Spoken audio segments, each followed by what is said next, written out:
Verdad Total es un libro que hace un análisis de la cosmovisión cristiana y cómo ésta se ha visto afectada por el secularismo a través de la historia y nos muestra las formas de liberar al cristianismo de esto.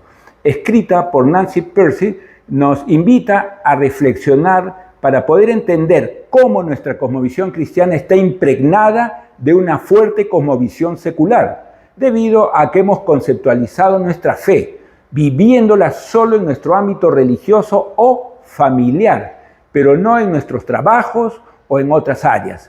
Si todo fue creado por Dios, ¿por qué debería haber una dicotomía entre nuestra fe y entre lo que hacemos? Dividir lo sagrado de lo secular permite que los no creyentes inunden con sus pensamientos y teorías seculares en los diversos ámbitos sociales, limitando la influencia de la palabra de Dios en dichos espacios. Aprender la historia de cómo se fortaleció y se conformó el pensamiento actual del mundo cristiano nos puede ayudar a comprender que el cristianismo no solo es verdad religiosa, sino que es la verdad total. En ese sentido, se hace necesario desarrollar una cosmovisión cristiana. Para ello, debemos identificar las barreras que nos impiden aplicar nuestra fe a otras áreas de nuestra vida, como son el trabajo, la empresa o la política, como una manera de alejarse del dualismo y liberar nuestro cristianismo de su cautividad cultural. Ahora, ¿en qué momento el dualismo se secularizó? Es la pregunta que la autora nos invita a responder como una manera de enfrentar las diferentes cosmovisiones que existen en esta época actual. Época en que la verdad cristiana ha dejado de ser relevante. Eso es dualismo. Ha dejado de ser relevante en nuestros trabajos, estudios y vidas. Hay pensadores cristianos incluso que apelan a pensamientos seculares para defender su fe cuando intentan, por ejemplo, encontrar una explicación natural a los milagros que la Biblia nos narra, adoptando así una doble verdad.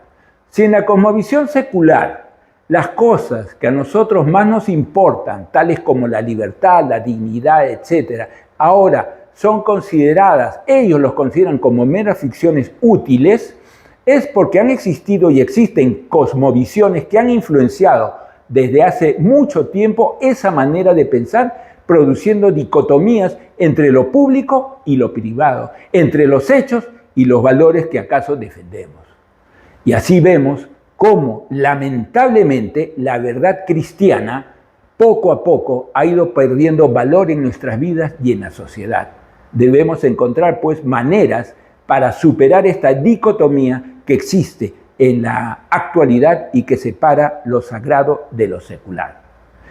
¿Podemos lograr una perspectiva cristiana que permite sostener nuestra fe? Sí, permite sostener nuestra fe cuando ésta es cuestionada, si aprendamos a relacionar la doctrina que profesamos con otras ideas e ideologías que existen, tomando en cuenta temas comunes a otras cosmovisiones que no solamente sirvan para defender la fe cristiana, sino también para saber cómo criticar otras creencias o cosmovisiones.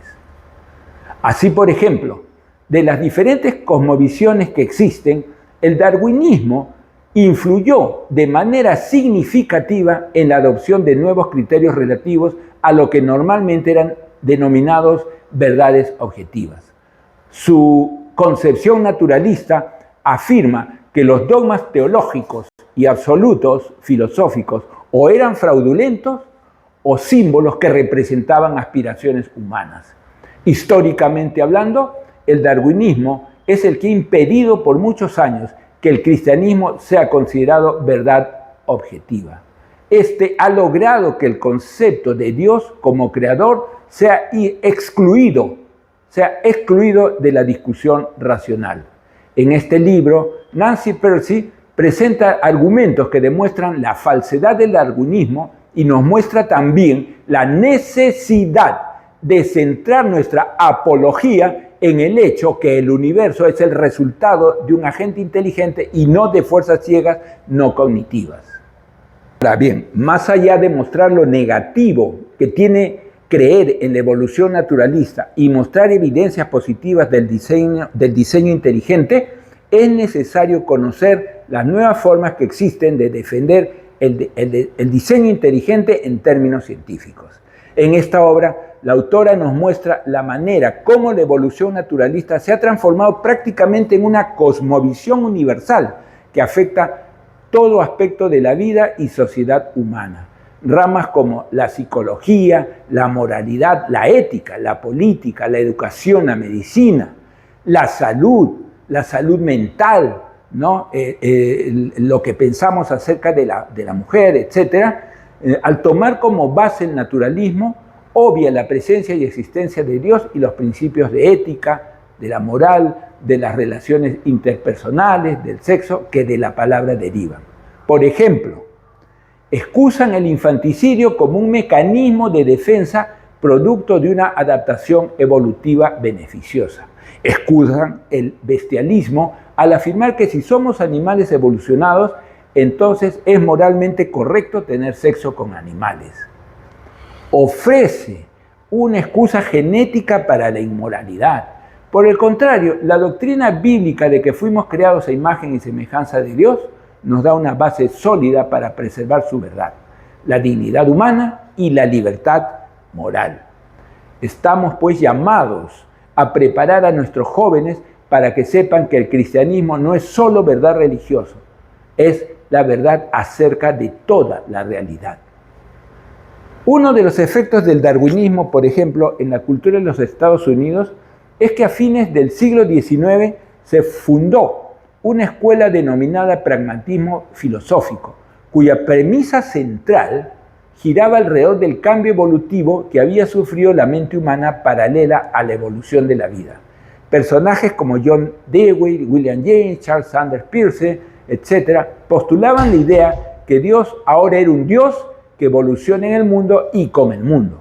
Las leyes ya no están basadas en fuentes inmutables, mas sí en costumbres, culturas y tradiciones. La moral, como los valores, son relativos. Todo ello ha derivado en que muchas personas tengan un serio conflicto con las normas morales. Restaurar un único concepto de la verdad es posible entonces si reafirmamos el concepto de la creación, ya que este concepto refuerza la confianza en la unidad de la verdad.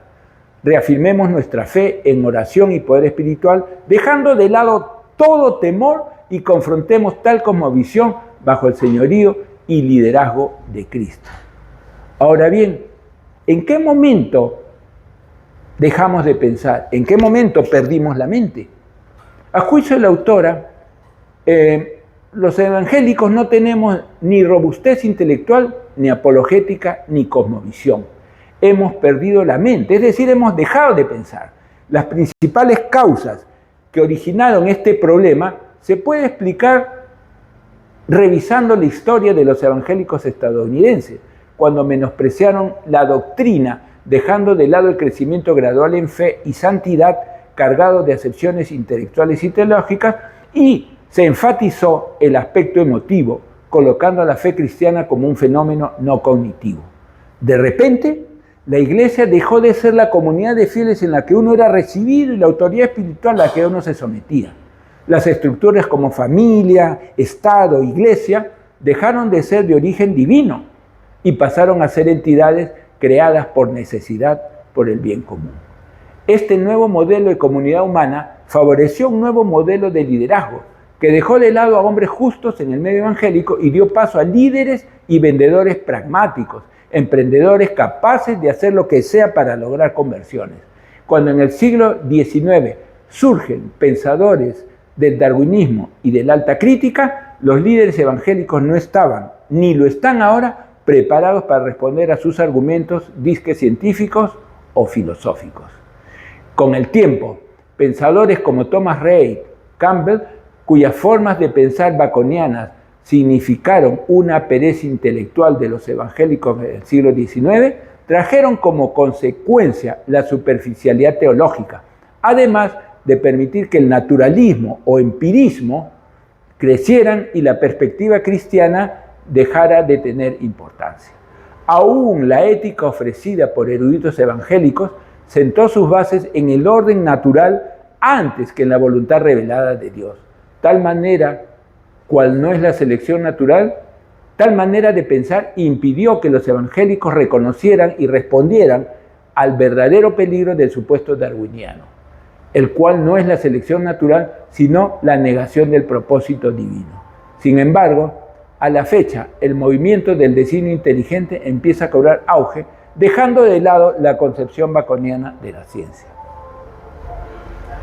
La autora enfatiza que los cambios de roles que las mujeres han experimentado desde el segundo gran avivamiento también afectó la cultura política, económica y educativa, pues se apartaron de los controles de la religión y de la moral. Se percibe pues cómo la sociedad se divide desde el siglo XIX y actúa según estime que es sagrado o que es secular. Variará su manera de ser según se encuentre en un ambiente doméstico o económico. Considerará qué labores son de carácter masculino y femenino o si el ambiente es privado, familiar o público. Ahora bien, también la autora nos muestra que sí es posible aplicar de manera práctica nuestra cosmovisión cristiana. Para ello es necesario morir y resucitar en unión con Cristo, conformar nuestra manera de pensar a la verdad de Dios, desechar las motivaciones que el mundo nos ofrece, someter nuestro conocimiento a la palabra de Dios y ese conocimiento emplearlo al servicio de los demás.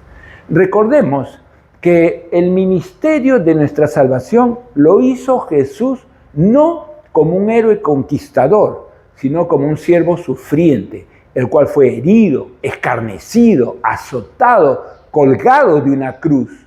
Conocer verdaderamente a Cristo es andar como Él anduvo, dejar de lado la gloria que el mundo ofrece, orar e identificarse con Él en la cruz. Morir a todo aquello que nos controla, sea porque lo amamos o lo tememos, a aquello que nos controla. Orar por la liberación espiritual, siendo conscientes que incluso los miembros de nuestro cuerpo pueden convertirse en instrumentos de iniquidad. Finalmente, no hagamos la obra del Señor sin el Señor de la obra.